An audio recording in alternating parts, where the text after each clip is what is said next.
चलिए, तो first question जो हमारे सामने है उसको रीड करते हैं। Resistance of 0.2 molar solution of an electrolyte is 50 ohm. The specific resistance of the solution is 1.4 Simon per meter. Simon is the unit of conductance. Resistance of 0.5 molar solution of the same electrolyte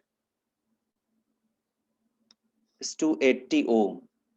Concentration बढ़ाने के साथ साथ conductance बढ़ती है। Concentration बढ़ाने के साथ साथ कंडक्टेंस बढ़ती है, रेजिस्टेंस कम होनी चाहिए, पर उस लिहाज से इस क्वेश्चन में डेटा कुछ ऑपोजिट टाइप का दिया हुआ है। ठीक है, पर जो भी है ये क्वेश्चन जेईई मेन एग्जाम में पूछा हुआ है, तो अपन को इसको एज इट इज इसकी फेस वैल्यू पर लेते हुए सॉल्व करना पड़ेगा। मोलर कंडक्टिविटी फाइंड करनी है 0.5 मोलर सॉल्यूशन के लिए।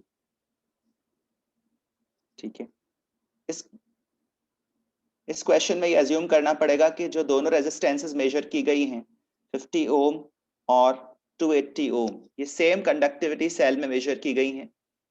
रेजिस्टेंस मेजर करने के लिए अपन कंडक्टिविटी सेल कंस्ट्रक्ट करते हैं और उसको एक व्हीटस्टोन ब्रिज का पार्ट बनाते हैं। व्हीटस्टोन ब्रिज के जरिए रेजिस्टेंस ऑफ सॉल्यूशंस मेजर किए जाते हैं। ठीक है ना? So assuming the same conductivity cell, दोनों ही रेजिस्टेंसेस मेजर करने के लिए सेम कंडक्टिविटी सेल यूज हुआ है। इसका मतलब जो सेल कांस्टेंट है, जो एक पर्टिकुलर सेल कंस्ट्रक्शन के लिए फिक्स्ड होता है, उसकी वैल्यू चेंज नहीं होगी। L/A, distance between electrodes upon area of cross section of electrodes is constant. अगर ऐसा है तो R is equal to rho L/A, इस फॉर्मूला को अपन आगे बढ़ाकर लिख सकते हैं। रो का रेसिप्रोकल होता है कंडक्टिविटी और L/A को लिख सकते हैं G स्टार। तो एक पर्टिकुलर केस में R1 is equal to 1 by kappa 1 times G star और दूसरे सॉल्यूशन की रेजिस्टेंस के लिए R2 upon 1 by kappa 2 times G star। ऐसा लिखा जा सकता है।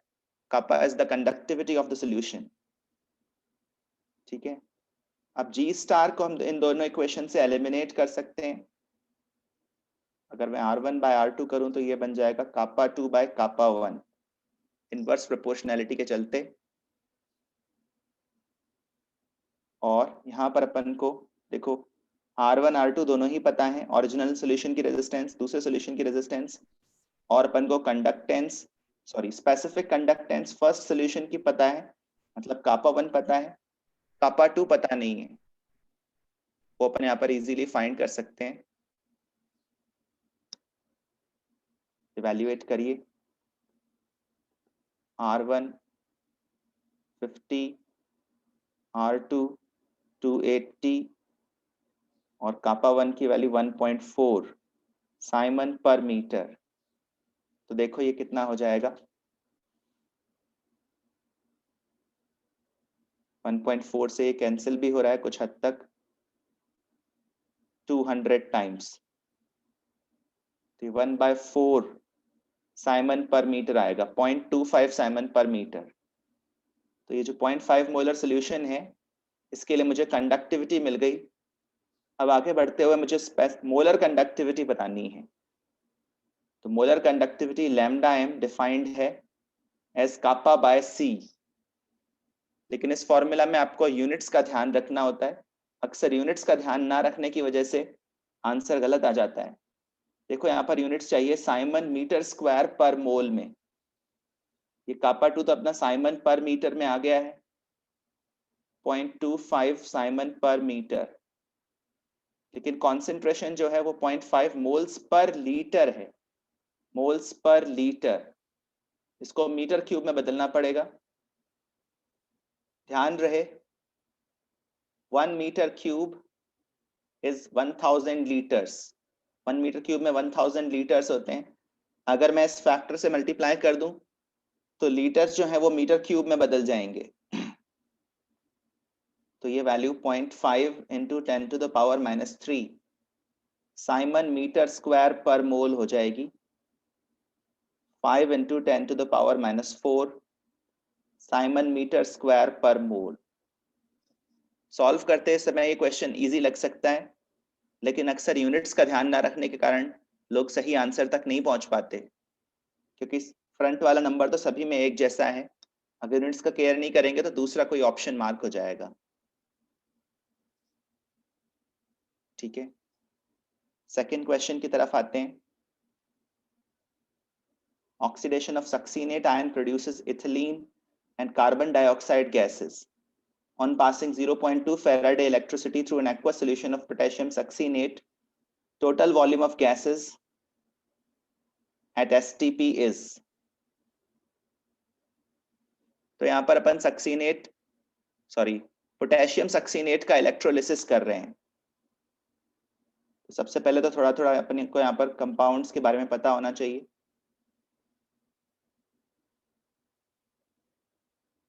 चार कार्बन वाला ये डाइकार्बोक्सिलिक एसिड सक्सीनिक एसिड होता है।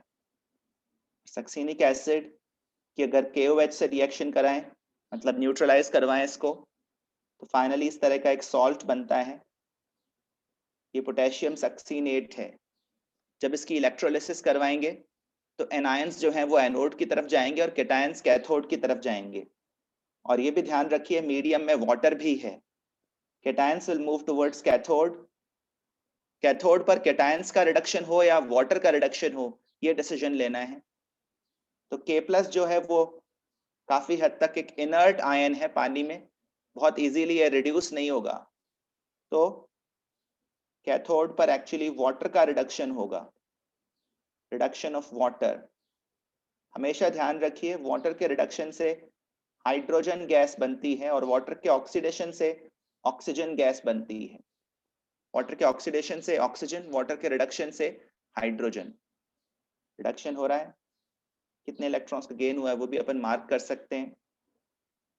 तो यहाँ पर एक गैस इवॉल्व हुई कैथोड पर,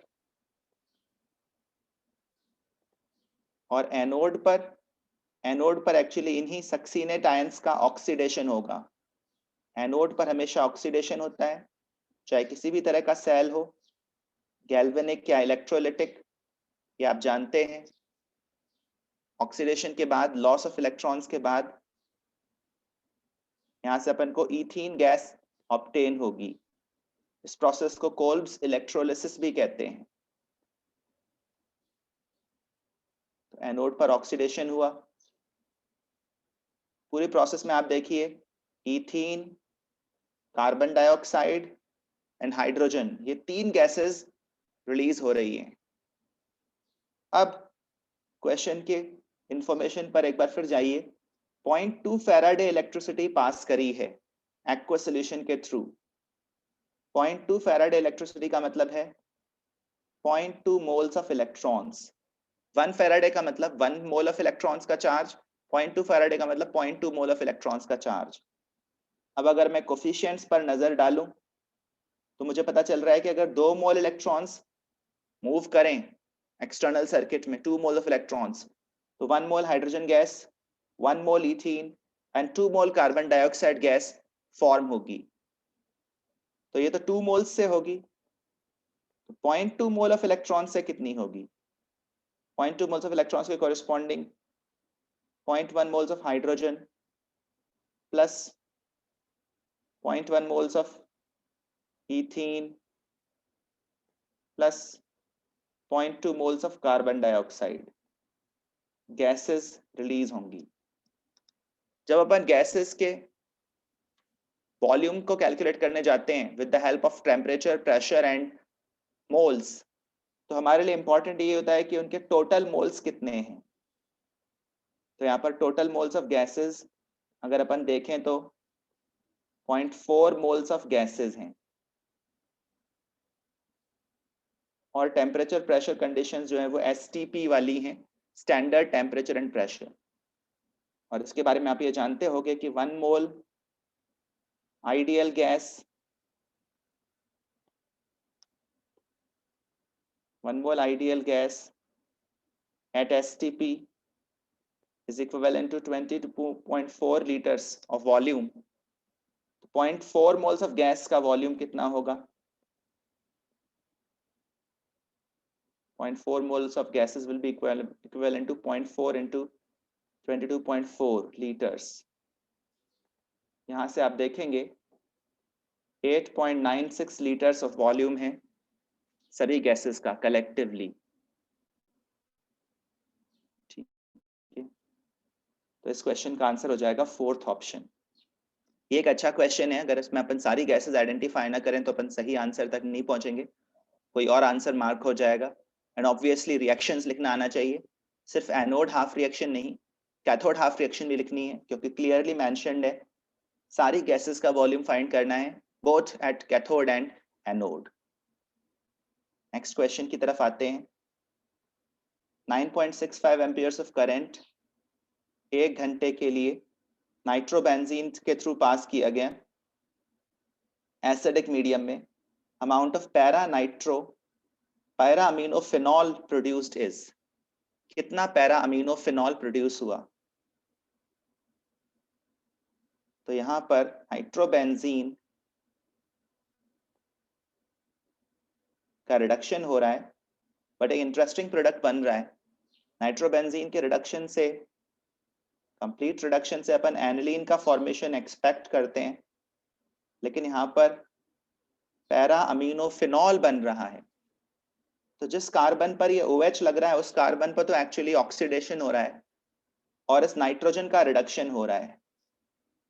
ठीक है, नाइट्रोजन का रिडक्शन हो रहा है और कार्बन का ऑक्सीडेशन हो रहा है। Total change in oxidation number अपन को फाइंड करना पड़ेगा। ओरिजिनली ये जो कार्बन है, इस तरह से सोच सकते हो, ओरिजिनली ये जो कार्बन है इसके ऊपर एक हाइड्रोजन अटैच था। आपको पता है ना, जब अपन ऑक्सीडेशन नंबर फाइंड करते हैं तो अपन इलेक्ट्रॉन्स किसको असाइन करते हैं, मोर इलेक्ट्रोनेगेटिव एटम को या लेस इलेक्ट्रोनेगेटिव एटम को?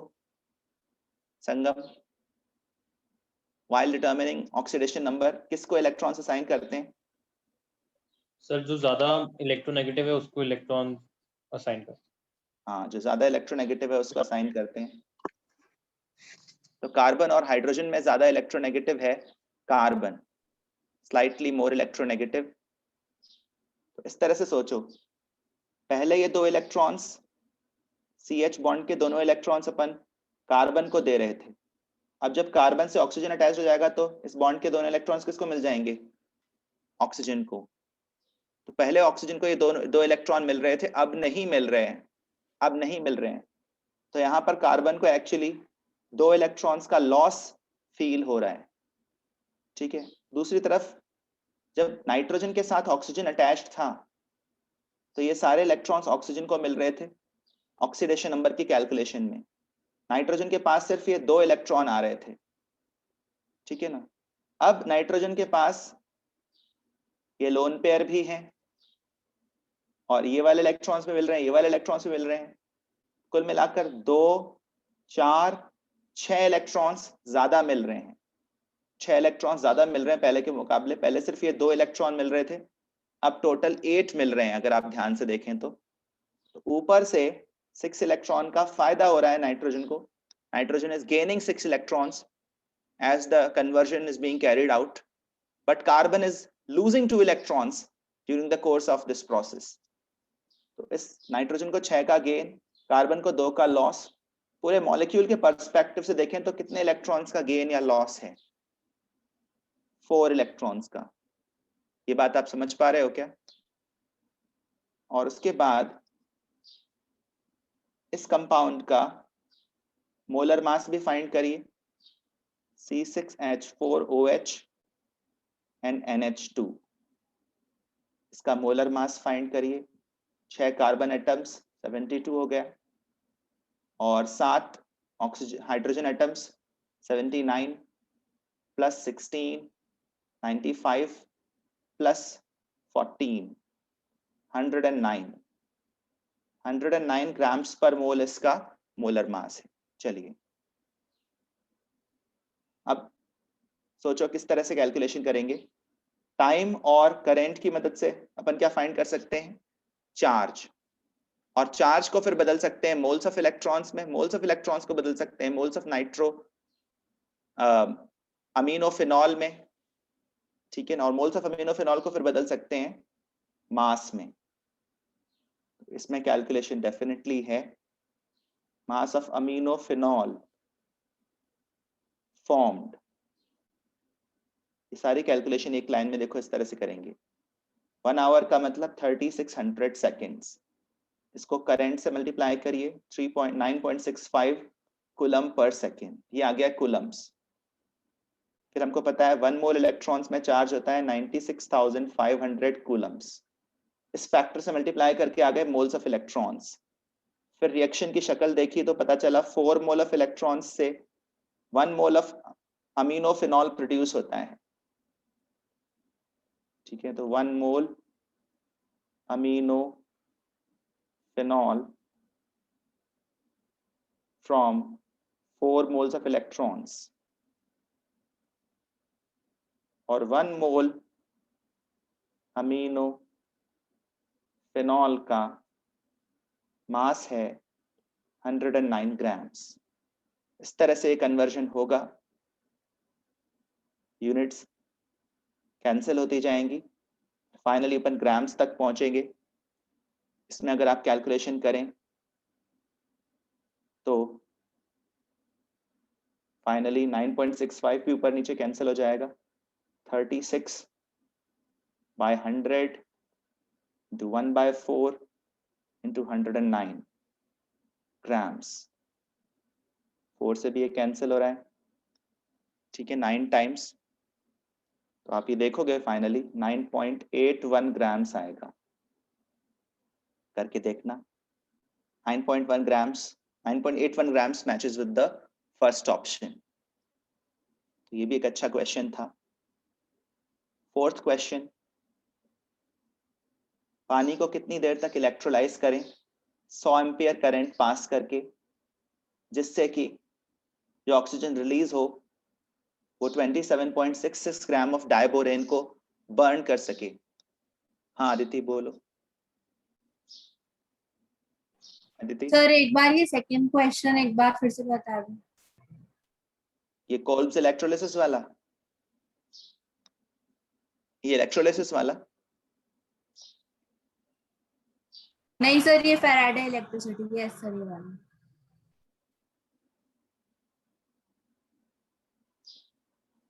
सक्सीनेट आयन वाले क्वेश्चन की बात कर रहे हो ना, तो इसमें अपन को पता होना चाहिए पोटेशियम सक्सीनेट क्या होता है। पोटेशियम सक्सीनेट का जब इलेक्ट्रोलिसिस किया जाएगा तो कैथोड पर क्या होगा, एनोड पर क्या होगा, ये रिएक्शंस लिखना आना चाहिए। इलेक्ट्रॉन्स को देख के फिर अपन बोलेंगे कि जब 2 मोल्स ऑफ इलेक्ट्रॉन्स पास होते थे तो 1 मोल हाइड्रोजन गैस, 1 मोल इथीन, 2 मोल CO2 प्रोड्यूस होता था। वो तो 2 मोल्स ऑफ इलेक्ट्रॉन्स से होता था, तो 0.2 मोल्स ऑफ इलेक्ट्रॉन्स से 0.2 मोल्स ऑफ इलेक्ट्रॉन्स से 0.1 मोल्स ऑफ हाइड्रोजन गैस बनेगी, क्योंकि इसका कोफिशिएंट 2 है, इसका कोफिशिएंट 1 है। 0.2 मोल से 0.1 मोल्स, ये भी 0.1 मोल्स बनेगा, और इन दोनों का कोफिशिएंट सेम है, तो 0.2 मोल ऑफ इलेक्ट्रॉन से 0.2 mole of CO2 gas produce होगी। बस सारे मोल्स ऐड कर लीजिए, और आपको पता ही है कि 1 मोल का वॉल्यूम एसटीपी कितना होता है, उससे हो जाएगा। फोर्थ क्वेश्चन भी अच्छा है, ना स्ट्रेट फॉरवर्ड नहीं है। इसमें आपको डायबोरेन के ऑक्सीडेशन की रिएक्शन लिखना आना चाहिए। तो डायबोरेन होता है B2H6, इसका ऑक्सीडेशन कराएंगे तो क्या बनेगा, दिया हुआ नहीं है, पर अपना इंटरप्रिटेशन होना चाहिए कि ऑक्साइड बनेगा, और साथ साथ हाइड्रोजन का भी ऑक्साइड बनना चाहिए। बर्निंग हो रही है तो हाइड्रोजन का भी ऑक्साइड बनता है, वाटर बनता है। So this should be the reaction.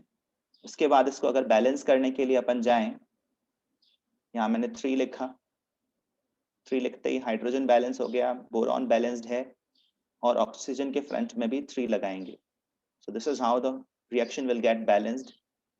Diborane 27.66 ग्राम से, बोरॉन का एटॉमिक वेट 10.8 होता है।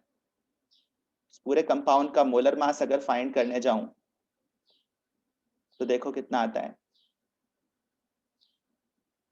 27.6 आता है।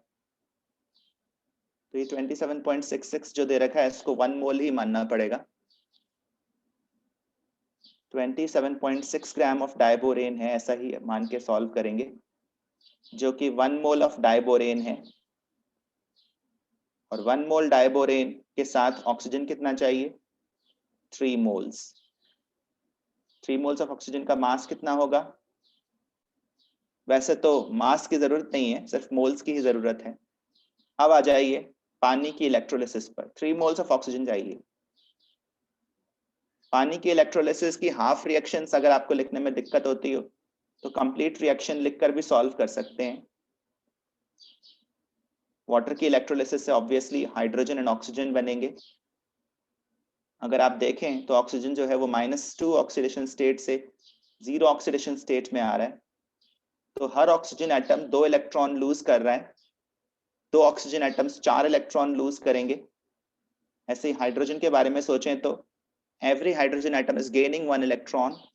4 हाइड्रोजन एटम्स 4 इलेक्ट्रॉन्स गेन करेंगे। तो इस रिएक्शन के लिए n फैक्टर क्या हो गया? n फैक्टर 4 हो गया। तो 1 मोल ऑफ ऑक्सीजन के कॉरेस्पॉन्डिंग कितने मोल्स ऑफ इलेक्ट्रॉन्स लॉस होंगे? 4 मोल्स ऑफ इलेक्ट्रॉन्स। पर अपन को 3 मोल ऑक्सीजन गैस चाहिए, उसके कॉरेस्पॉन्डिंग कितने मोल्स ऑफ इलेक्ट्रॉन का लॉस होगा? 12 मोल्स ऑफ इलेक्ट्रॉन्स। ठीक है, 12 मोल्स ऑफ इलेक्ट्रॉन्स। और 12 मोल्स ऑफ इलेक्ट्रॉन्स का चार्ज फिर फाइंड कर सकते हैं 96,500 से मल्टीप्लाई करके। ये आ गए कूलम्स। फिर हमसे पूछा है टाइम। सोचो अगर चार्ज पता हो और करंट पता हो, क्या टाइम फाइंड किया जा सकता है? करंट है 100 एम्पियर्स, चार्ज ये ऊपर गिवन है, तो 12 इंटू 96,500 कूलम्स अपॉन 100 कूलम्स पर सेकेंड। इसको आगे बढ़ाएं तो ये सेकेंड्स में आ रही है वैल्यू, और इसको भी अगर 3600 से डिवाइड कर दूं तो आवर्स में आ जाएगी वैल्यू, जैसा कि क्वेश्चन में दिया हुआ है। तो ये 300 हो जाएगा। 9.65 divided by 3 which will come out to be 3.22 hours। 3.22 hours। क्या ये किसी ऑप्शन में है? डेफिनेटली है, थर्ड ऑप्शन। तो ये भी अच्छा क्वेश्चन है, इतना आसान नहीं है। इसमें अगर आप रिएक्शन नहीं लिख पाए तो प्रॉब्लम हो सकती है, अगर मोल्स ऑफ इलेक्ट्रॉन्स आइडेंटिफाई नहीं कर पाए तो प्रॉब्लम हो सकती है, और फाइनली अगर टाइम को आवर्स में नहीं बदल पाए तो भी प्रॉब्लम हो जाएगी। तो इसमें कुछ कुछ छोटी छोटी चीजों का ध्यान रखना है। चलिए next question. Anodic half cell of a lead acid battery is discharged using electricity of 0.05 Faraday. The amount of PbSO4 electrolyzed in grams during the process is। तो यहाँ पर lead storage battery की बात हो रही है। lead storage battery में lead का ऑक्सीडेशन होता है और lead ऑक्साइड PbO2 का रिडक्शन होता है। इंटरेस्टिंगली दोनों के जरिए ही PbSO4 बनता है। तो यहाँ पर आपको थोड़ा थोड़ा रिएक्शन लिखना आना चाहिए। वैसे रिएक्शंस मुझे भी मेमोराइज नहीं रहती, लेकिन फिर भी अपन लिख सकते हैं। अपन को 3 चीजें पता होनी चाहिए। एक तो एनोड पर लेड का ऑक्सीडेशन हो रहा है, दूसरा कैथोड पर रेड ऑक्साइड का रिडक्शन हो रहा है, और तीसरा दोनों से ही PbSO4 बन रहा है। और ये भी ऑब्वियसली पता होना चाहिए कि इलेक्ट्रोलाइट जो है वो H2SO4 है। लेड स्टोरेज बैटरी में कॉन्सेंट्रेटेड H2SO4 को यूज करते हैं एज इलेक्ट्रोलाइट। सिंपल टर्म्स में लिखूं तो इस तरह की रिएक्शन एनोड पर होगी ऑक्सीडेशन, और रिडक्शन PbO2 का हो रहा है। कैथोड पर वहां पर भी H2SO4 लिखेंगे, यहाँ पर भी PbSO4 बनता है, PbSO4 बनेगा सॉलिड फॉर्म में। ऑक्सीजन जो है वो ऑक्साइड के फॉर्म में ही रहेगा, H2O। और यहाँ पर 2 इलेक्ट्रॉन्स का गेन हो रहा है PbSO4 का 1 यूनिट बनाने के लिए।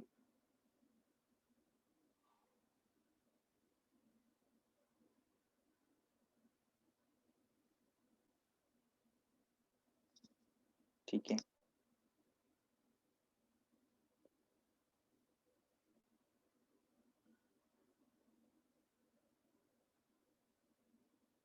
ये बात पक्की है कि इसके 2 इलेक्ट्रॉन्स के गेन पर 1 यूनिट ऑफ PbSO4 यहाँ बनेगा, 2 इलेक्ट्रॉन्स को लॉस पर 1 यूनिट ऑफ PbSO4 यहाँ बनेगा।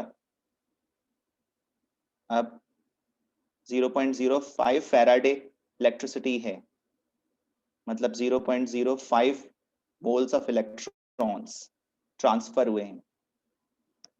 देखो एनोड और कैथोड दोनों पर ही PbSO4 बन रहा है, तो अगर अपन दोनों चीजों को अकाउंट में लें तो 2 मोल्स ऑफ इलेक्ट्रॉन से 2 मोल्स ऑफ PbSO4 बन रहा है, 2 मोल्स ऑफ इलेक्ट्रॉन से 1 और 1 2 मोल्स PbSO4 बन रहा है। मतलब जितने मोल्स ऑफ इलेक्ट्रॉन्स ट्रांसफर कर रहे हैं उतने ही मोल्स ऑफ PbSO4 बन रहा है। PbSO4 बस उसका मोलर मास गिवन ही है, मल्टीप्लाई करें तो मास मिल जाएगा, बस थोड़ा सा रिएक्शन का पता होना चाहिए। तो ये 15.15 या 15.2 ग्राम्स आ रहा है approximately. Third option should be the answer. आगे बढ़ते हैं। 6th क्वेश्चन, ln के वर्सेस 1/t का ग्राफ दे रखा है, रेट कांस्टेंट 400 केल्विन पर दे रखा है, 500 केल्विन पर फाइंड करना है। ऐसी सिचुएशन में आप कौन सी इक्वेशन यूज करोगे? log k2 by k1 is equal to EA by 2.303 R 1/T1 minus 1/T2। क्या आपको पता है ln k वर्सेस 1/t के ग्राफ का स्लोप क्या होता है? Minus EA by R. वो माइनस EA by R होता है, तो ये माइनस EA by R की वैल्यू है। ln k2 by k1 is EA by R 1/T1 minus 1/T2। ये इक्वेशन यूज में आएगी। EA by R की वैल्यू दे ही दी 4606, स्टैंडर्ड यूनिट्स में गिवन होगी, ऐसा मान सकते हैं। ln को फिर लॉग में बदल लेते हैं। अपन को k2 फाइंड करना है, k1 गिवन है 10 to the power minus 5 और 2.303 अलग हो जाएगा, 1/T1 minus 1/T2। फिर आप देखोगे 2.303 से ये कैंसिल होता है, 2000 टाइम्स कैंसिल होता है, और उसके बाद सिचुएशन कुछ ऐसी बैठेगी। फाइनली कैलकुलेशन करने पर राइट हैंड साइड की वैल्यू 1 आएगी। आप करके देख लेना। तो सोचो लॉग की वैल्यू अगर 1 है तो किस नंबर का लॉग लिया गया है? लॉग की वैल्यू अगर 1 है तो लॉग 10। किसका लिया गया है? 10 का। तो k2 की वैल्यू आ जाएगी 1 into 10 to the power minus 4 second inverse. अच्छा, ये कौन से ऑर्डर की रिएक्शन है जिसकी बात हो रही है?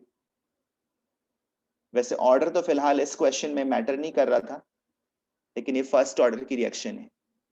किसी भी ऑर्डर की होती सेम इक्वेशन अप्लाई होती, सेम वे में सॉल्व होता। 7th question, consider the given plot of enthalpy of the following reaction. A plus B gives C plus D. A plus B gives C plus D. तो यहाँ पर interestingly देखो, ये A plus B है starting substance, D जो है एक अलग रिएक्शन से बन रहा है और C जो है एक अलग रिएक्शन से बन रहा है। मतलब A plus B से C का बनना एक अलग रिएक्शन है, D का बनना एक अलग रिएक्शन है। ये दो पैरेलल रिएक्शंस कही जा सकती हैं, टू पैरेलल रिएक्शंस। एक ही सब्सटेंस या कई बार दो रिएक्शंस में इन्वॉल्व हो सकता है।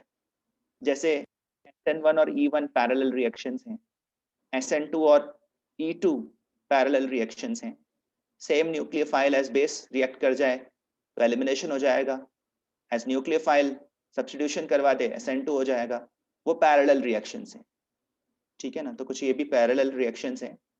C और D दो डिफरेंट रिएक्शंस के प्रोडक्ट्स हैं। इस ग्राफ को देखकर ये समझ में आ रहा है। अब क्वेश्चन क्या क्या बोल रहा है उसके बेसिस पर इनकरेक्ट स्टेटमेंट मार्क करना है। पहला स्टेटमेंट में बोल रहा है D is kinetically stable product. Kinetically stable किसको बोलते हैं? काइनेटिकली स्टेबल उसको बोलते हैं जो फास्टर बने, जिसका फॉर्मेशन फास्टर हो, जो जल्दी बने, वो काइनेटिकली स्टेबल है। और अगर अपन A plus B से D और C की तरफ जाने के बारे में सोचें तो D की तरफ जाने के लिए एक्टिवेशन एनर्जी बैरियर कम है, C की तरफ जाने के लिए एक्टिवेशन एनर्जी बैरियर ज्यादा है, ठीक है ना।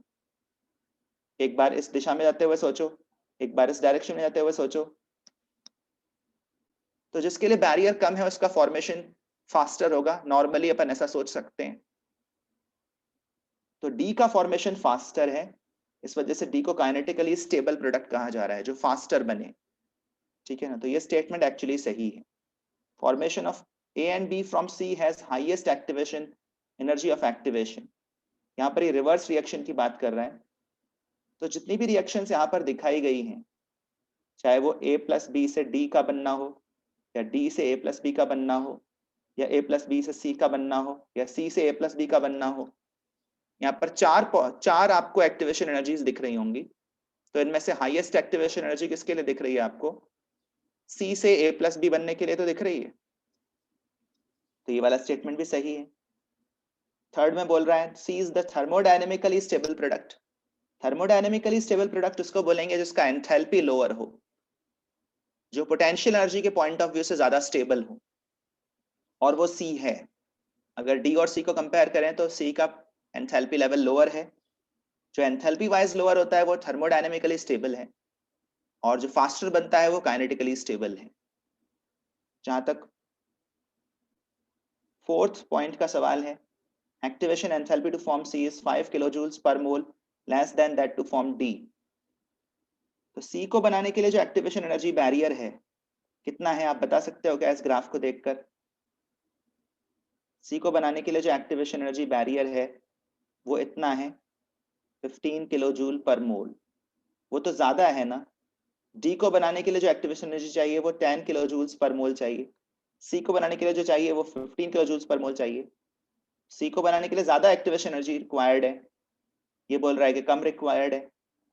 तो ये ऑब्वियसली गलत स्टेटमेंट है। क्वेश्चन के सभी ऑप्शंस को सही सही समझना जरूरी है। वैसे तो क्लियरली दिख रहा है फोर्थ ऑप्शन आंसर है। सर हाँ सर जो ये जो लास्ट स्टेटमेंट था इसमें आपने बताया कि 15 किलो जूल्स पर मोल जा रहा है इसमें ए प्लस एक्टिवेशन बी से सी एनर्जी। बनाने के लिए एक्टिवेशन एनर्जी 15 किलोजूल्स पर मोल है। सर लेकिन पूरी तो 0 से लेके 20 तक है, इतनी तो एनर्जी हमें देनी पड़ेगी, फिर उसके बाद में वो आ पाएगा नीचे। नहीं नहीं नहीं, एक्टिवेशन एनर्जी हमेशा रिएक्टेंट से ट्रांजिशन स्टेट का पोटेंशियल एनर्जी गैप होता है। यहाँ पर आपके पास कितनी काइनेटिक एनर्जी हो कि आप ये बैरियर क्रॉस कर पाओ, इतनी काइनेटिक एनर्जी होनी चाहिए। रिएक्टेंट से ट्रांजिशन स्टेट का हाइट देखते हैं, ऐसे यहाँ से भी रिएक्टेंट से ट्रांजिशन स्टेट का हाइट देखेंगे, ओके, मुझे लगा टोटल हाइट सी नहीं से ए देखेंगे। प्लस बी बनाने के लिए। नहीं नहीं नहीं, ए प्लस बी से सी बनाना है ना। देखो ओके स्टेटमेंट से क्लियर है, to form C we are going to form C from A plus B. Okay sir. वैसे भी क्वेश्चन में भी शुरू में भी ये लिखा हुआ है कि ए प्लस बी से सी बना रहे हैं, और ए प्लस बी से ही डी बना रहे हैं। चलिए 8th क्वेश्चन, H2 और I2 की रिएक्शन हुई, रेट कांस्टेंट ये दे रखा है 327 डिग्री सेल्सियस पर, और ये हो जाता है 527 डिग्री सेल्सियस पर। डेसीमीटर क्यूब लीटर भी लिखा जा सकता है, decimetre cube and litre is the same. इसके बाद आपको रिएक्शन का एक्टिवेशन एनर्जी बताना है किलो जूल्स पर मोल में। ये तो हो जाएगा, स्ट्रेट फॉरवर्ड है। रेट कांस्टेंट K1 2.5 इंटू 10⁻⁻⁴ है लीटर पर मोल पर सेकेंड में। क्या इन यूनिट्स की मदद से आप मुझे ऑर्डर ऑफ रिएक्शन बता सकते हो? रिएक्शन कौन से ऑर्डर की है? सेकंड। रिएक्शन सेकेंड ऑर्डर है, राइट। बस उसके बाद वही 2 point form of Arrhenius equation apply करना है।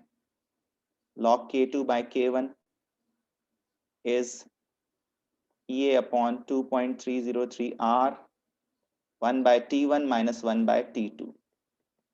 इसमें वैल्यूज पुट करें, ऊपर 1 नीचे ये वाली वैल्यू 2.5 इंटू 10⁻⁻⁴। एक्टिवेशन एनर्जी तक पहुंचना है। 2.303 R की वैल्यू 19.15 होती है, ये आप ध्यान रख सकते हो। अंदर टेम्परेचर्स हैं 1/600 माइनस 1/800। चलिए इसको आगे बढ़ाते हैं। आप देखेंगे ये 4 इंटू 10⁻³ आ जाएगा लॉग के अंदर। यहाँ से भी अगर अपन 100 बाहर निकाल लें तो ये 1915 बन जाएगा और अंदर हो जाएगा 2/6 इंटू 8 LCM लेकर इस फॉर्म में आ जाएंगे। बस अब तो कैलकुलेशन है वो तो करनी ही पड़ेगी। 10⁻³ का log 3 होता है, 4 का log 0.6 होता है, ये 3.6 हो गया, ये 24 हो गया, 1915 1000 से डिवाइड करोगे तो किलो जूल्स में आ जाएगा। This is what you will have to do. हाँ, इतना जरूर कर सकते हैं, थोड़ा थोड़ा ऑप्शंस को देखकर अंदाजा लगा सकते हैं। चलिए अंदाजा लगाने के बारे में सोचें।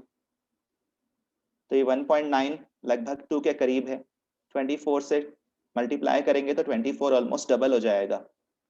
मान लो वो 45 हो गया, 45 के आसपास हो गया और ये 3.6 है। अगर 4 होता तो 45 जो है ना वो 4 टाइम्स हो जाता, 180 पे पहुंच जाता। अभी उससे थोड़ा कम रहना चाहिए। मोस्ट प्रोबेबली आंसर 166 होना चाहिए, लेकिन एक आंसर 150 भी है, इसलिए कैलकुलेशंस कर लेना ही बेटर रहेगा, रिस्क नहीं ले सकते। तो आप मल्टीप्लिकेशन कर लेना। वैसे मोस्ट प्रोबेबली आंसर 166 आएगा। चलिए 9th क्वेश्चन। एक रिएक्शन है XA gives YB, इस फॉर्म की रिएक्शन है और उसके लिए इस तरह की कंडीशन दे रखी है। आप देखिए ब्रैकेट में -dA/dt और +dB/dt लिखा हुआ है और ये लॉग में इक्वेशन है और एक नंबर ये भी है। क्या इस नंबर को आप पहचानते हो कि किसका लॉग होता है, जानते हो क्या? ये log 2 है और यहां से थोड़ा ब्रेक थ्रू मिलेगा। अगर ये log 2 है -dA/dt तो फिर इसको कंबाइन कर सकते हैं और लिख सकते हैं 2 टाइम्स dB/dt। अब दोनों तरफ log है, अगर log x और log y बराबर हो तो x और y भी बराबर होते हैं। -dA/dt is 2 टाइम्स dB/dt, या फिर -half dA/dt is plus dB/dt। क्या यहां से अपन को रिएक्शन में कोफिशिएंट्स पता चल रहे हैं, किस फॉर्म में रिएक्शन होगी? अगर आपको डिफरेंशियल रेट लॉ लिखना आता हो तो आप समझ जाएंगे कि a और b के कोफिशिएंट्स 1 and 2 हैं, सॉरी 2 and 1 हैं, तो रिएक्शन हो जाएगी 2a gives b। ठीक है ना, मतलब ये x जो है वो 2 है और y 1 है, इस फॉर्म की रिएक्शन है। अब देखो क्या ये ऑप्शंस फिट बैठ रहे हैं? N-ब्यूटेन और आइसोब्यूटेन तो सेम होते हैं फॉर्मूला में, तो 2 molecules of N-ब्यूटेन can never make 1 molecule of isobutane, तो ये तो गलत हो जाएगा। क्या 2 molecules of C2H2 मिलाकर 1 molecule of C6H6 मिल सकता है? ये भी गलत हो जाएगा। क्या 2 molecules of C2H4 मिलाकर 1 molecule of C4H8 बन सकता है? ये सही हो जाएगा। 2 molecules of N2O4 मिलाकर 1 molecule of NO2 बन सकता है? नहीं, थर्ड ऑप्शन सही है। तो ये अच्छा क्वेश्चन है, कुछ अलग टाइप का है। ठीक है ना, कुछ लोग सिर्फ एक्सप्रेशन देखकर घबरा सकते हैं। थोड़ा आगे बढ़े तो क्वेश्चन ज्यादा मुश्किल नहीं है। 10th क्वेश्चन, N2O5 का डिकम्पोजिशन हुआ, NO2 और O2 बने, फर्स्ट ऑर्डर रिएक्शन है। 50 मिनट के बाद प्रेशर जो था वो 50 mmHg से बढ़कर 87.5 mmHg हो चुका है। तो 100 मिनट के बाद टोटल प्रेशर कितना हो जाएगा? तो फर्स्ट 50 मिनट्स के बाद अगले 50 मिनट्स का अगर चेंज फाइंड कर लें तो 100 मिनट के बाद वाली सिचुएशन पता चल जाएगी। चलिए ट्राई करते हैं। सबसे पहले तो रिएक्शन लिखिए। N2O5 के डिकम्पोजिशन से बना NO2 NO2, this is how the reaction will be. और शुरू में सिर्फ N2O5 है ऐसा ही माना जाएगा, ये दोनों है नहीं। 50 मिनट के बाद टोटल प्रेशर 87.5 हो गया है, ये t इज इक्वल टू 0, ये t is equal to 50 minutes. तो अगर इसमें चेंज आता है -2x, तो इसमें चेंज आएगा +4x, और इसमें चेंज आएगा x। इसके अकॉर्डिंग आगे बढ़े तो 50 - 2x, 4x एंड x, ये पार्शियल प्रेशर्स होंगे। इन सबको अगर मैं ऐड कर लूं तो ये 50 + 3x हो जाएगा। क्वेश्चन के अकॉर्डिंग ये 87.5 है। यहाँ से अगर मैं सॉल्व करूं तो x की वैल्यू मुझे 12.5 मिलती है। 12.5 अगर मैं वहां पर रीसब्स्टिट्यूट कर दूं, तो ये हो जाता है 25, ये हो जाता है 50, और O2 का प्रेशर हो जाता है 12.5। तो ये 50 मिनट्स के बाद वाली सिचुएशन है। इस पूरी कैलकुलेशन में आपको एक इंपॉर्टेंट बात ऑब्जर्व होनी चाहिए।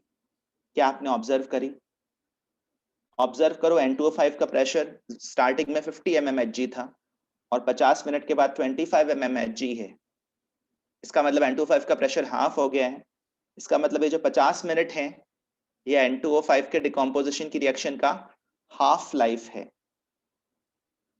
अच्छा, फर्स्ट ऑर्डर रिएक्शंस में सारी सक्सेसिव हाफ लाइफ्स इक्वल होती हैं या अनइक्वल होती हैं? इक्वल होती है सर। इसका आंसर है इक्वल होती हैं। मतलब अगर फर्स्ट 50 मिनट्स में ये हाफ हो रहा है, तो अगले 50 मिनट्स में ये फर्दर हाफ होगा, और हाफ होकर कितना रह जाएगा? 12.5 mmHg। तो 100 मिनट के बाद ये फर्दर हाफ हो जाएगा, तो चेंज कितना आया? 12.5 mmHg। अगर इसमें 12.5 mmHg का चेंज आया है, तो NO2 और O2 का चेंज भी बता सकते हैं। NO2 का चेंज इसके मुकाबले डबल होगा, 25 का होगा, और ध्यान रहे प्लस होगा। और O2 का चेंज 1/4 होगा, 6.25 का होगा। अगर ये सारे नंबर्स ऐड कर लूं तो 75 mmHg, 18.75 mmHg, ये सबके इंडिविजुअल प्रेशर्स हैं। इन सबको भी अगर अपन ऐड कर लें तो 106.25 mmHg टोटल प्रेशर आना चाहिए।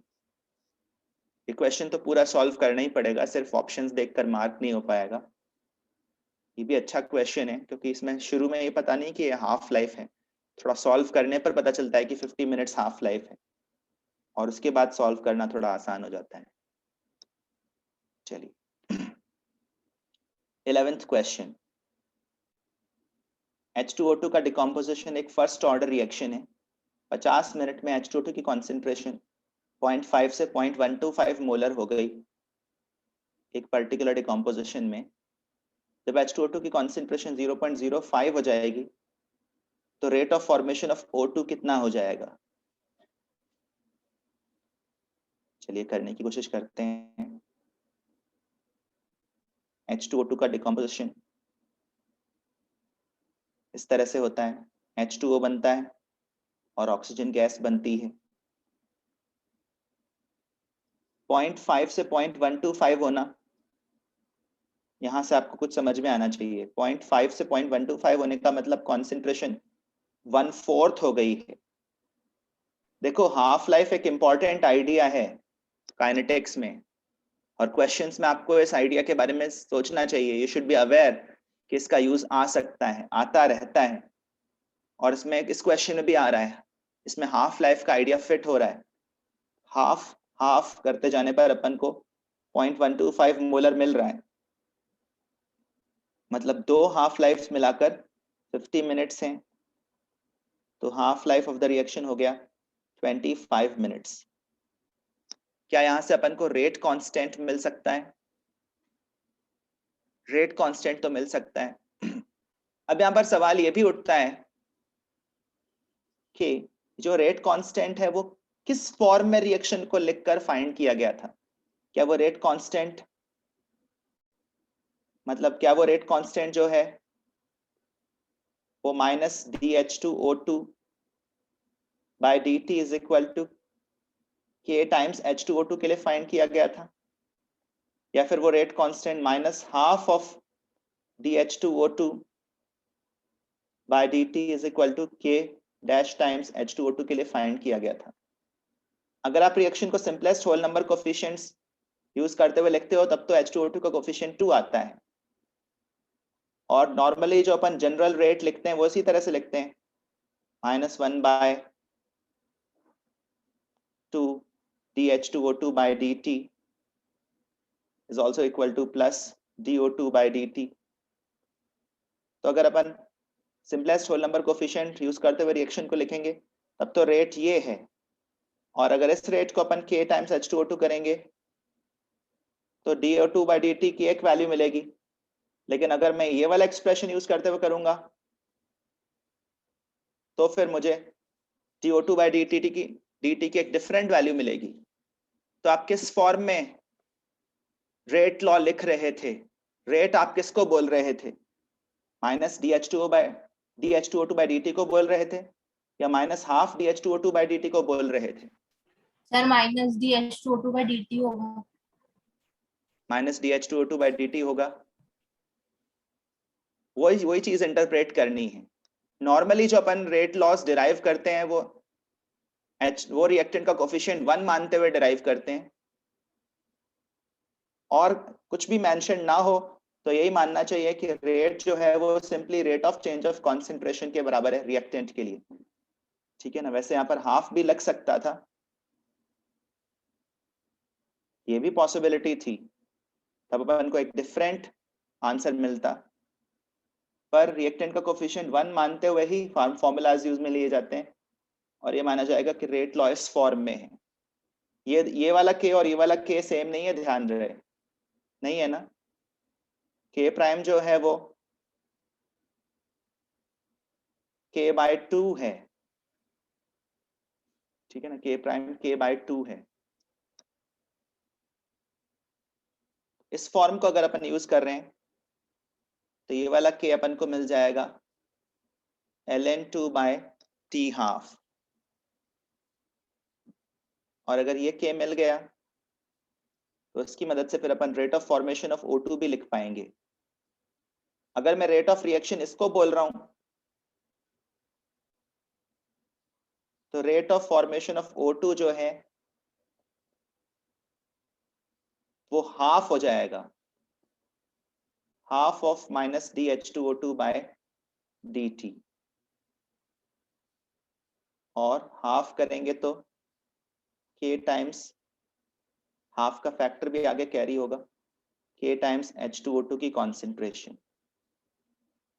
और k है ln2/t½ मतलब 0.693/25 मिनट्स, और H2O2 की कॉन्सेंट्रेशन है 0.05 मोलर।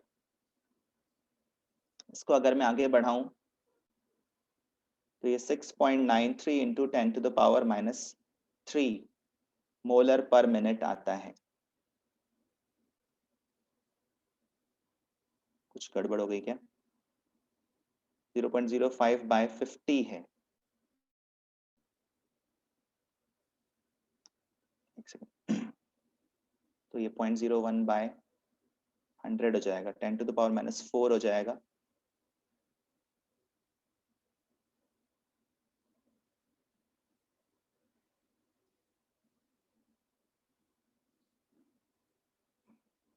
(10⁻⁴)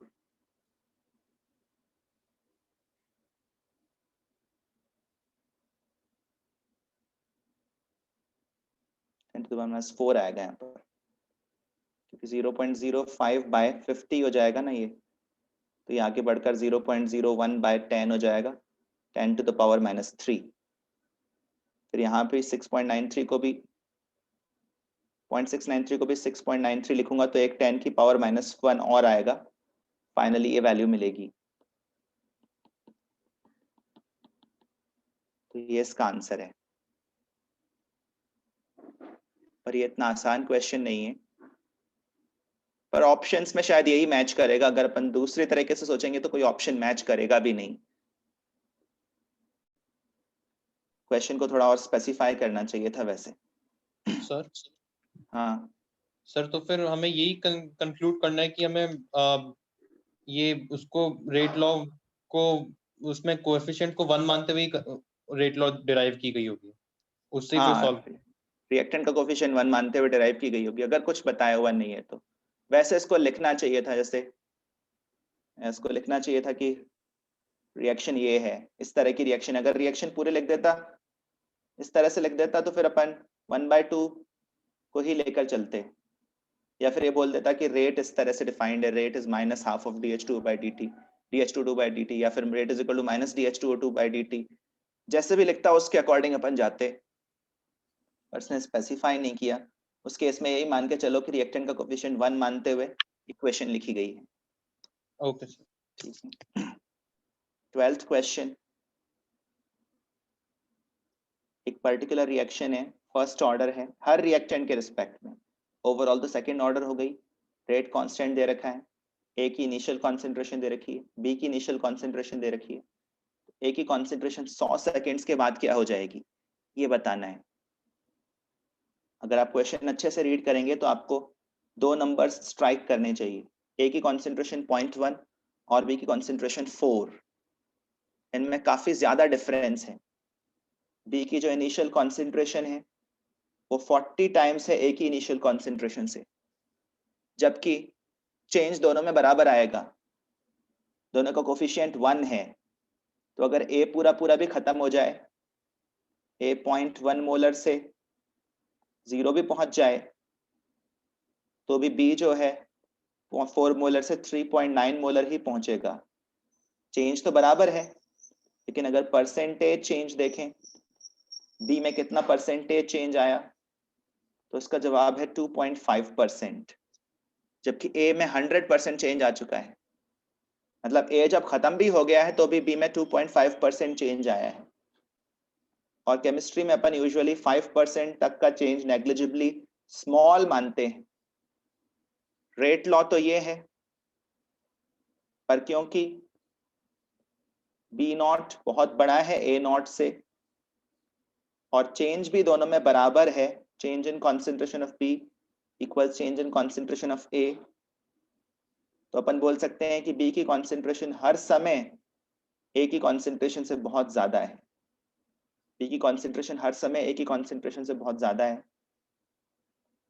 कह सकते हैं ना, क्योंकि शुरू में वो बहुत ज्यादा है, चेंज बराबर आ रहा है, तो बी हर समय ही ए से बहुत ज्यादा रहेगा,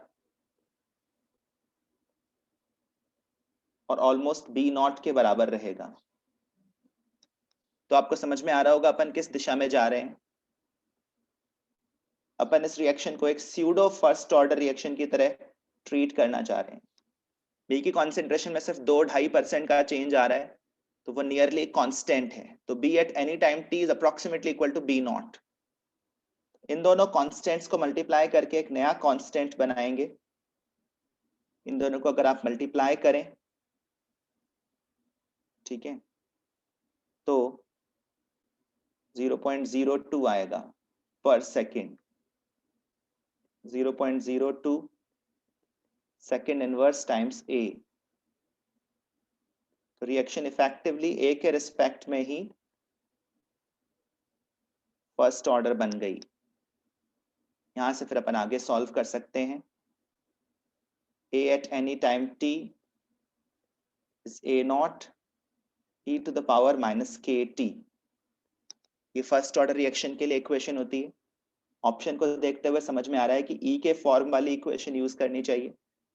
टाइम 100 सेकेंड्स बोल रखा है, a की शुरुआती कॉन्सेंट्रेशन 0.1 मोलर है, k प्राइम 0.02 है, टाइम हो चुका है 100 सेकेंड्स, तो ये 0.1 बाय ई स्क्वायर आ रहा है,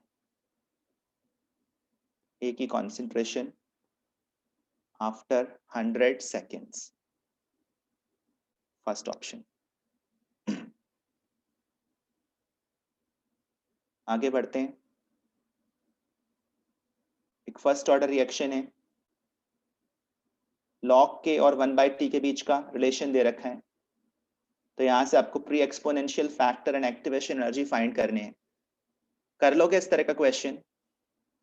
ये तो आसान है। k is equal to a e to the power minus EA by RT होता है। log लेने पर ln k is equal to ln a minus EA by RT होता है। और फिर 2.303 का फैक्टर अलग कर दूं तो log k is equal to log a minus EA upon 2.303 r 1 by t होता है। log k versus 1 by t, log k versus 1 by t, ये ग्राफ स्ट्रेट लाइन होता है। तो ये 2000 यहाँ पर और ये 6 यहाँ पर दिख रहा है। तो a की वैल्यू क्या हो गई? 10 to the power 6। log a is 6, तो a is 10 to the power 6 और EA अपॉन 2.303 r की वैल्यू 2000 है।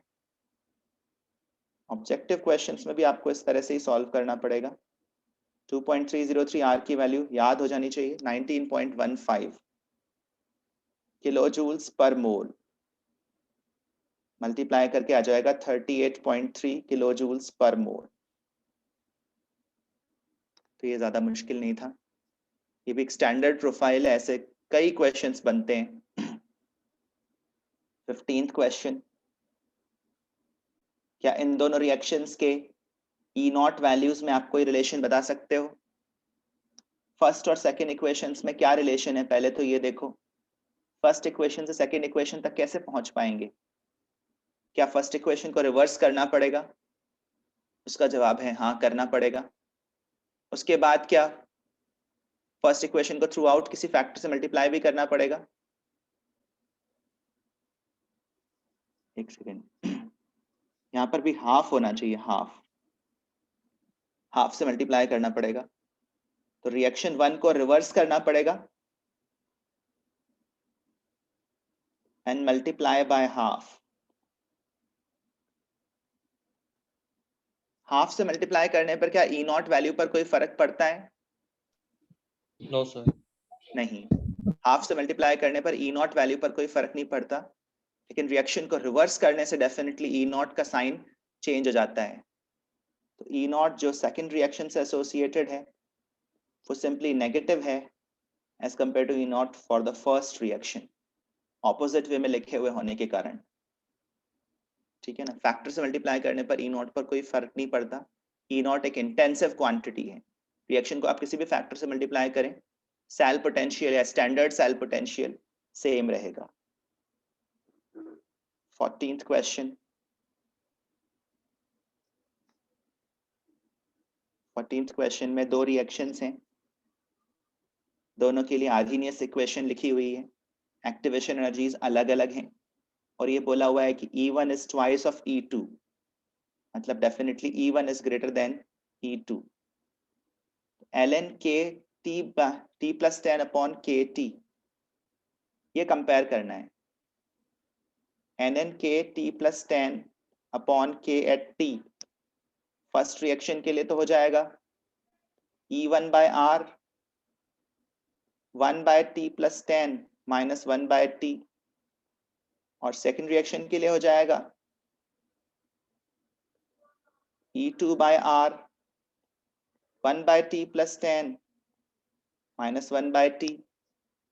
तो फर्क सिर्फ किसकी वजह से पड़ रहा है? ये तो सेम ही है, सिर्फ E1 और E2 का फर्क पड़ रहा है। And E1 is twice of E2, मतलब फर्स्ट रिएक्शन के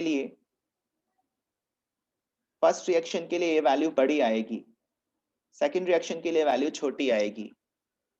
ठीक है ना, so this value for reaction 1 is greater than that of reaction 2। वैसे भी आपको पढ़ाया गया है, मैंने भी पढ़ाया है कि जिन रिएक्शंस का एक्टिवेशन एनर्जी बैरियर ज्यादा होता है वो ज्यादा टेम्परेचर सेंसिटिव होती है। तो यहाँ पर फर्स्ट रिएक्शन का एक्टिवेशन एनर्जी बैरियर ज्यादा है, टेम्परेचर बढ़ाने से उस रिएक्शन के रेट पर ज्यादा फर्क पड़ेगा, रिएक्शन 1 के रेट पर ज्यादा फर्क पड़ेगा, उसका रेट कांस्टेंट ज्यादा बड़े फैक्टर से चेंज होगा, तो इसके लिए ये वाली क्वांटिटी बड़ी आएगी। Reactions with higher activation energy barriers are more temperature sensitive, temperature बढ़ाने से उनका रेट कांस्टेंट ज्यादा बड़े रेशियो से चेंज होता है। 16th क्वेश्चन पर आते हैं। यहाँ पर अपन को 4 डिफरेंट हाफ रिएक्शंस गिवन है और उनके corresponding standard reduction potentials given है। साइन भी ध्यान रखिए। Which is the strongest reducing agent, तो ये तो स्टैंडर्ड क्वेश्चन है। रिड्यूसिंग एजेंट वो है जो दूसरों को रिड्यूस करे और खुद ऑक्सीडाइज हो, और ऑक्सीडाइज होने की टेंडेंसी जो है वो अपन को रिवर्स रिएक्शन से पता चलेगी। ये तो रिडक्शन पोटेंशियल्स हैं, जिस इनका साइन बदल दो, नेगेटिव है तो पॉजिटिव कर दो, पॉजिटिव है तो नेगेटिव कर दो, और फिर देखो कौन सी क्वांटिटी सबसे बड़ी आती है। और आप देखो कि जिंक के लिए सबसे बड़ी आएगी। जिंक का ऑक्सीडेशन पोटेंशियल सबसे ज्यादा है, रिडक्शन पोटेंशियल सबसे कम है। तो Zn2+ में रिड्यूस होने की टेंडेंसी सबसे कम है इन चारों आयंस में, पर जिंक में ऑक्सीडाइज होने की टेंडेंसी सबसे ज्यादा है। तो इसका आंसर होगा फर्स्ट ऑप्शन, जिंक। आगे बढ़ते हैं। एक certain quantity of electricity silver nitrate और कॉपर सल्फेट दोनों के सॉल्यूशन से पास की गई। दोनों सीरीज में हैं। सीरीज में होने का क्या मतलब निकलता है? सीरीज में होने का मतलब यही निकलता है कि दोनों सॉल्यूशंस के थ्रू चार्ज सेम पास हुआ है, ठीक है ना। For the same charge passed,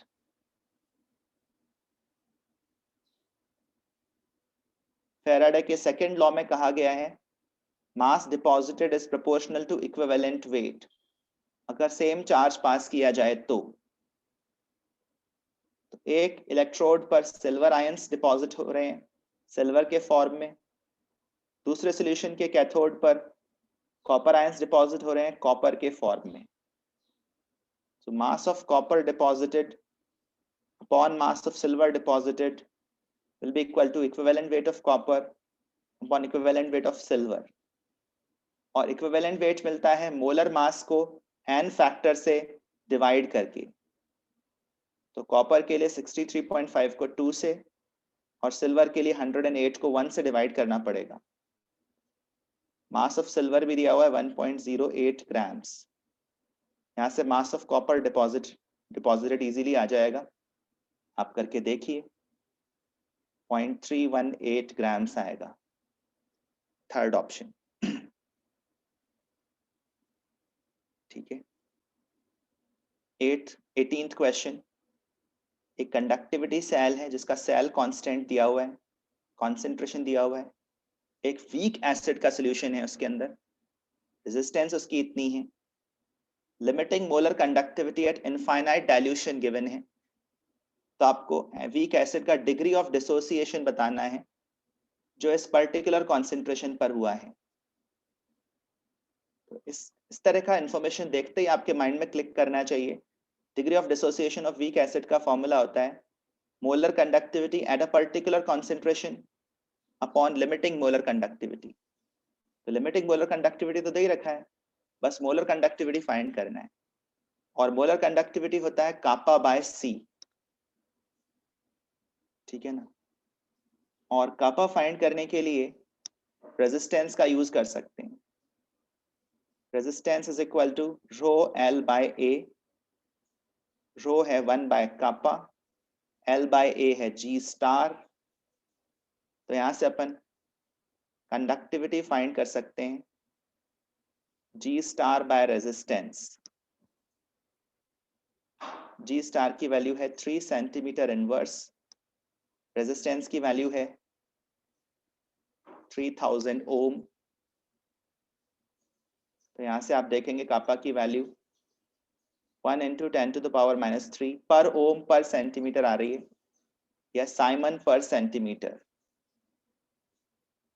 अब ये वाली वैल्यू मैं यहां पर सब्स्टिट्यूट करूंगा, 10⁻³ साइमन पर सेंटीमीटर, और कॉन्सेंट्रेशन जो है वो 0.1 मोल्स पर लीटर है, और लीटर होते हैं 10⁻³ सेंटीमीटर क्यूब। यूनिट्स का ध्यान तो रखना ही पड़ेगा। फाइनली ये वैल्यू आप देखोगे 10 आ जाएगी साइमन सेंटीमीटर स्क्वायर पर मोल में, 10 साइमन सेंटीमीटर स्क्वायर पर मोल। ये लैम्डा एम की वैल्यू है, लैम्डा एम नॉट अपन को गिवन ही है, तो बस आगे बढ़कर अल्फा फाइंड हो जाएगा। ऊपर नीचे यूनिट्स देखिए सेम ले आया हूं, साइमन सेंटीमीटर स्क्वायर पर मोल, R400 Simon centimetre square per मोल। इसको सॉल्व करने पर वैल्यू आएगी 0.025, मतलब 2.5% डिसोसिएशन हुआ है वीक एसिड का। इस तरह के क्वेश्चंस में मल्टीपल फॉर्मूलाज यूज में आ रहे हैं, यूनिट्स का कन्वर्जन यूज में आ रहा है। इन सब में अगर आप कंफर्टेबल नहीं है तो आंसर कर ऑब्टेन करने में प्रॉब्लम आएगी। ठीक है,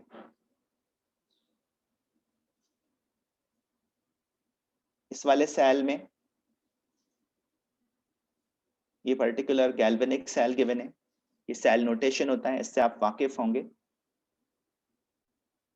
बोला गया है कि इनिशियल कॉन्सेंट्रेशन सिल्वर आयन और कॉपर आयन की 1 मोलर है, मतलब शुरू में सेल जो है वो स्टैंडर्ड कंडीशंस में है। अगर 5 मोलर कॉपर नाइट्रेट का सॉल्यूशन कॉपर आयंस वाले कंपार्टमेंट में ऐड कर दिया जाए तो सेल वोल्टेज पर क्या फर्क पड़ेगा? क्या आप बता सकते हैं क्या फर्क पड़ेगा? सबसे पहले सेल रिएक्शन लिखिए। सिल्वर आयंस का तो हो रहा है रिडक्शन और कॉपर मेटल का हो रहा है ऑक्सीडेशन। सेल नोटेशन से ये बात अपन को इंटरप्रेट करना आना चाहिए। लेफ्ट साइड में एनोड हाफ रिएक्शन डिस्क्राइब्ड होती है और right of the side salt bridge में कैथोड हाफ रिएक्शन डिस्क्राइब्ड होती है। ये रहे कॉपर आयंस। इस क्वेश्चन को करने के लिए आप 2 तरीकों से सोच सकते हो, एक तो लीच एटेलियर्स प्रिंसिपल से और दूसरा नर्न्स्ट इक्वेशन से। नर्न्स्ट इक्वेशन है E cell is equal to E naught cell minus 2.303 RT upon NF log Q। Nernst equation हमको बताती है कि अगर हम Q को इंक्रीज करेंगे तो E cell डिक्रीज होगा। क्या आप ये बात समझ पाते हो? तो Q इंक्रीज होने से E cell डिक्रीज होता है। एक तरीका तो ये है डिसीजन लेने का, Q डिक्रीज होने से E cell इंक्रीज होता है। और दूसरा तरीका है लीच एटेलियर्स प्रिंसिपल से। कोई भी चेंज जो रिएक्शन को फॉरवर्ड डायरेक्शन में पुश करता है वो सेल वोल्टेज बढ़ाता है, कोई भी चेंज जो रिएक्शन को बैकवर्ड डायरेक्शन में पुश करने की कोशिश करता है वो सेल वोल्टेज कम करता है। तो दोनों तरीकों से डिसीजन लेकर देखते हैं। Q का एक्सप्रेशन तो ये है और शुरू में ये 1 मोलर है, ये भी 1 मोलर है, लेकिन बाद में इसमें एक ऐसा सोल्यूशन ऐड कर रहा हूं जो 5 मोलर है कॉपर नाइट्रेट में।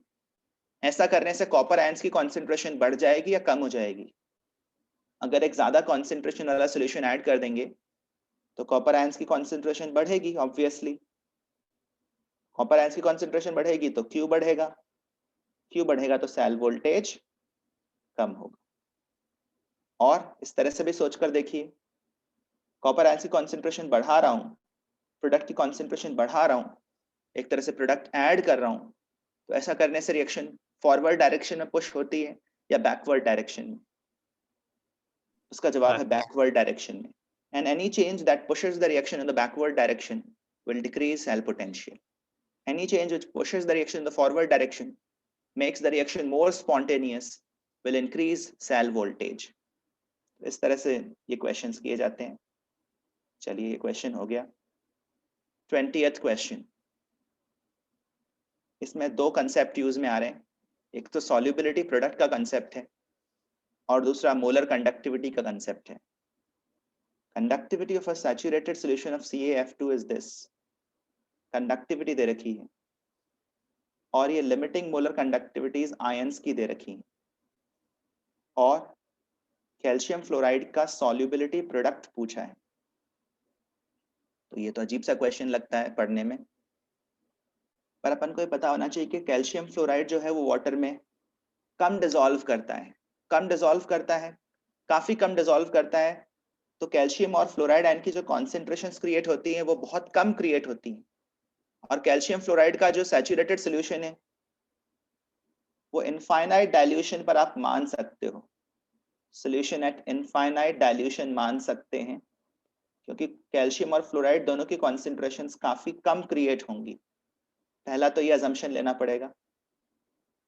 और उसके बाद lambda naught of CaF2 find करने के लिए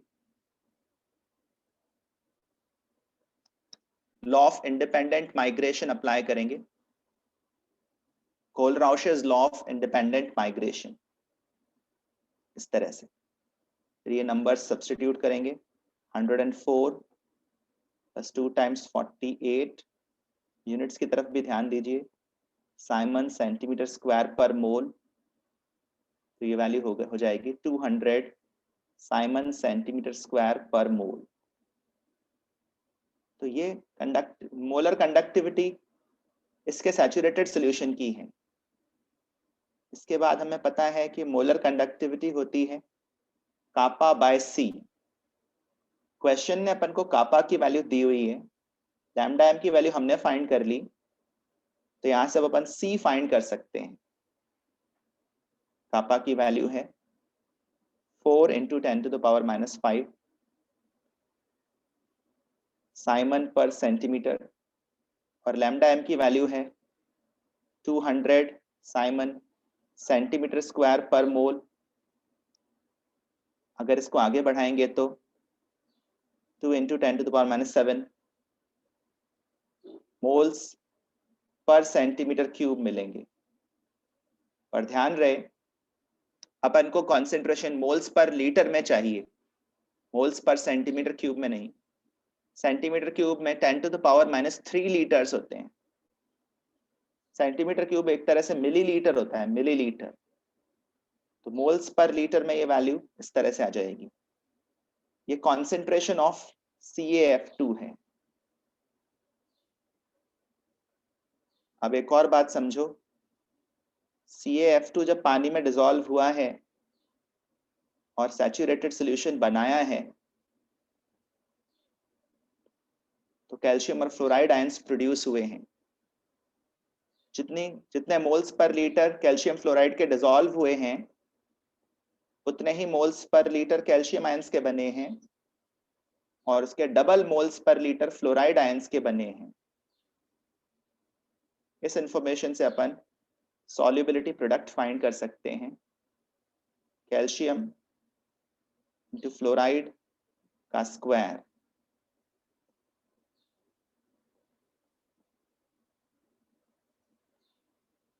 ठीक है, तो इसको अगर आप आगे बढ़ा के सॉल्व करोगे, 32 × 10⁻⁻12 या 3.2 × 10⁻11 आ जाएगा solubility product. So this is not an easy question. Options भी मिलते जुलते हैं, थोड़ा भी गड़बड़ करते ही गलत ऑप्शन मार्क हो जाएगा। अच्छा क्वेश्चन है, तो आप अपने लेवल पर एक बार फिर सॉल्व करके देखिएगा। 21st क्वेश्चन, ये ज्यादा मुश्किल नहीं है, करंट दे रखा है, स्टैंडर्ड टाइप का क्वेश्चन है। सिल्वर नाइट्रेट के सॉल्यूशन के थ्रू करंट पास कर रहे हैं, और किसी मेटल की सरफेस पर इतना एरिया, इतनी थिकनेस का सिल्वर का लेयर डिपॉजिट कराना है। सिल्वर की डेंसिटी भी दे रखी है, तो कितने टाइम के लिए करंट पास करना पड़ेगा। तो ये प्रोसेस कहलाती है इलेक्ट्रोप्लेटिंग। सिल्वर आयंस एक इलेक्ट्रॉन गेन करके सिल्वर मेटल के फॉर्म में डिपॉजिट हो जाएंगे। कैसे करेंगे क्वेश्चन, एरिया और थिकनेस की मदद से अपन क्या फाइंड कर सकते हैं, वॉल्यूम।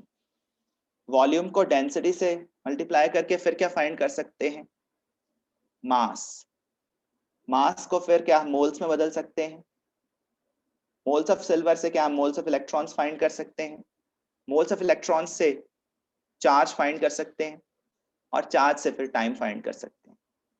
तो इसमें मल्टीपल कन्वर्जन्स इन्वॉल्व हैं। पूरा वॉल्यूम जो कवर करना है वो है 80 × 5 × 10⁻⁻4 सेंटीमीटर क्यूब।